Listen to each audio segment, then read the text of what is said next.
The law in Victoria this morning is that only 20 people are allowed to congregate outside. That's the law. That's the directions from the Chief Health Officer. Yet thousands of people, up to 40,000 people it's estimated, are going to congregate outside Parliament House in Melbourne tomorrow for a protest. Well, this just beggars belief. If the law is not enforced tomorrow, then the rule of law will cease to exist in the state of Victoria. You can't have one rule for the mob and another rule for the rest of us. I mean, Daniel Andrews' language has completely changed. I mean, a couple of weeks ago, it was, if you visit your mum on Mother's Day, you might kill her. It was, a game of golf isn't worth a life. Well, the language is now, oh, well, you know, you probably shouldn't do it, but we won't fine you. And, well, that's just complete rubbish with respect. The law needs to be enforced equally and fairly for every single Victorian. We live in a democracy, not the rule of the mob, not the rule of I've got the loudest voice, therefore I will do whatever the hell I like. Well, that's just not acceptable in Australia. Well, you know, you're right, there does appear to be a double standard here. So how can police issue coronavirus-related fines after this protest? How on earth do they stand up? Well, look, I feel really sorry for the police. They're being put in a terribly invidious position. And the problem has been from the outset that the language from the Andrews Labor government has been mixed, and at the outset was almost supportive of people protesting. The Police Minister, Lisa Neville, said on 3AW in Melbourne on Monday that essentially, yes, it's fine for you to protest. So it's given the wrong signal. So people have made plans to protest. Now, I don't know what's going to happen on the ground tomorrow, and that's going to be an operational decision for Victoria Police. But our perspective in the opposition is that the law should be enforced equally and fairly to every Victorian. Are you expecting mischief? Well, I heard this morning that there are plans from certain groups to potentially spit on police to provoke a response.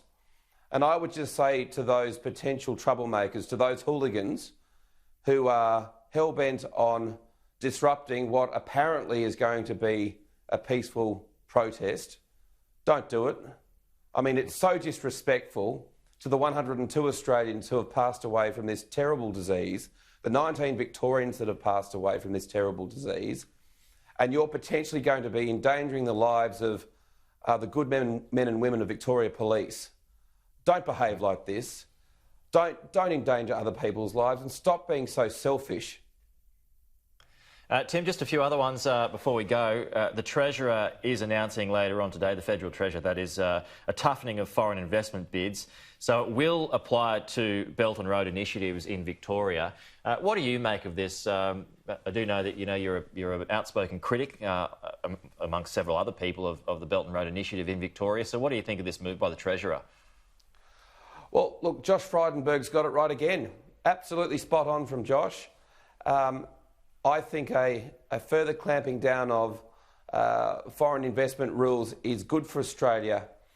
It's good to protect our sovereignty, particularly at a time of economic crisis, and particularly given what the Victorian Labor government is doing with regards to Belt and Road, which is potentially opening up our infrastructure to debt-trap diplomacy from the Chinese Communist Party.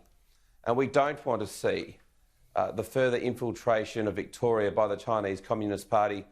Chinese Communist Party operatives are working for Daniel Andrews. That's been proven this week during parliamentary sittings here in Melbourne.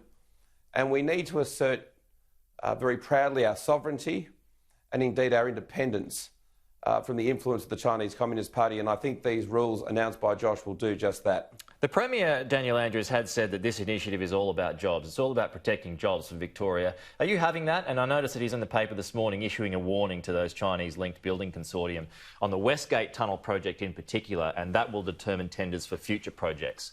Is that good enough? Well, Peter, it just doesn't stand up to scrutiny. So Chinese trade with Queensland has increased by 16%. Well, they haven't signed a BRI deal. It's increased by 22% with Queensland, 16% with Tasmania. Neither of those states have a BRI deal. New South Wales has increased its trade with China at almost identically the same rate as Victoria. or they don't have a BRI deal. So the idea that you can only create jobs and investment with China is with a BRI deal is complete rubbish. It's a propaganda tool from the Chinese Communist Party that Daniel Andrews has been stupid enough to sign up to. Tim Smith, good to have you on this morning. Thanks for joining us. Thanks, Peter.